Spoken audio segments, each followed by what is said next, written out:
Hey guys, welcome back to the B&B Farms Maple channel. My name is Tony, and today we're down at the sawmill, our Woodland Mills HM-126 to be specific, and we're going to be looking at an issue that, I don't know, I've had some problem with it, maybe you guys have too. It concerns the lubrication valve, the water valve on the bottom of the tank. Let's take a closer look at it, and then I'll show you what we're getting into here. So here's that lubrication valve, that water valve I was talking about. Again, this is a Woodland Mills HM-126. I think they're all about the same. At the bottom of this tank, you got this plastic banjo type fitting. It's got a shut off here, like a needle valve at the bottom. It's got a lock nut that you're supposed to be able to turn up and tighten so that you can maintain the setting, the regulation you have on your water feed. The problem I run into is this adjustment just seems to vary a lot. So, I mean, I find I'm always tweaking it, adjusting it, turning it down, turning it up, whatever. It just doesn't seem to stay in one spot. It doesn't work horrible, but it's enough that it aggravates me. So I'm gonna try to replace this with something I hope will look a little better. I don't know if it'll work out or not. I do have a couple concerns with it, but I'll take you guys along with me and we'll see how this works out. This is what I've got to replace it. The main component being this brass needle valve right here. Seems to be pretty well made. I got it off of Amazon. I'll put some links in the description if you guys want to check out what I got. But I got a 3/8 needle valve, solid brass. I have a 3/8 pipe thread on one end down to an 8mm push to connect tube fitting on the other behind that plastic cap. We'll look at that in just a minute. And of course a 3/8 brass nipple to collect, or rather to connect everything. Need some Teflon tape, some thread seal tape to make sure we don't have a leak. My one concern with it, actually I have two concerns, mainly is the weight of this needle valve. This is a pretty well made valve. It's solid brass. It's got some weight to it. I don't know how good the threads are up in that Woodland Mills lubrication tank. There's a lot of weight hanging off of that. I hope it'll be all right, but again, we're going to find out and see how that works out. The other issue is the fact that this is longer vertical length.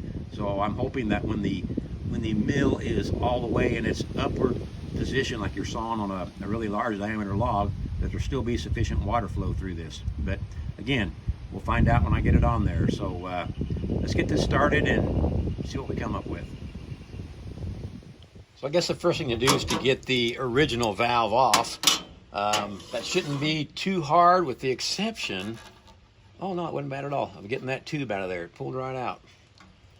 But it looks like we're definitely going to get a little damp here. Let's see.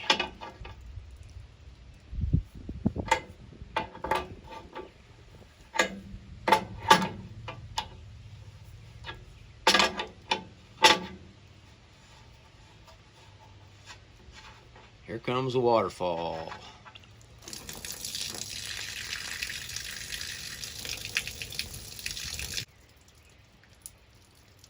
All right, that's about all of that. Let's get started with the installation on the new valve. So first things first, we will start our 3/8 close nipple up in the water tank, just like that. We'll take our valve, which I see has an arrow on it for direction of flow.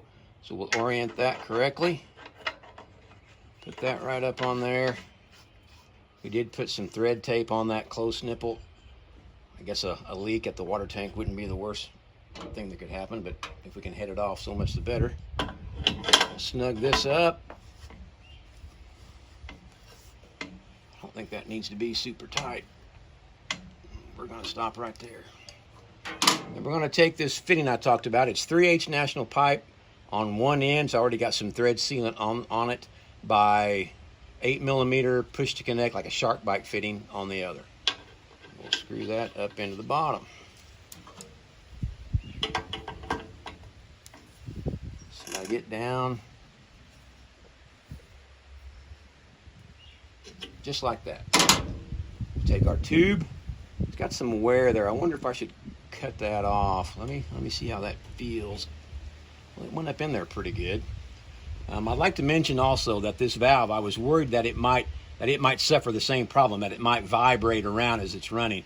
I don't think I'm going to have that problem. It turns with some resistance. It's got a packing nut right there that compresses on the stem. You can adjust that, and it's set, you know, really, it feels really sweet. I don't think it's ever going to move of its own accord. So hopefully that'll do the trick. Let's put some water in it and see what we got.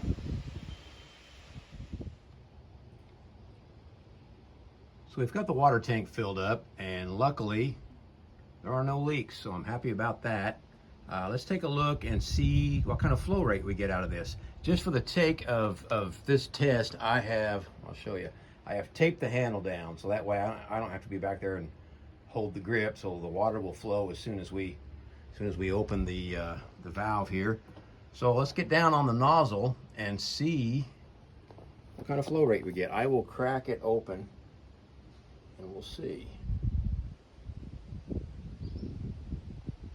There we go. Yeah, I can just dial that right down. See that getting smaller? I can just crank it down to just a drip. Even down to a slow drip.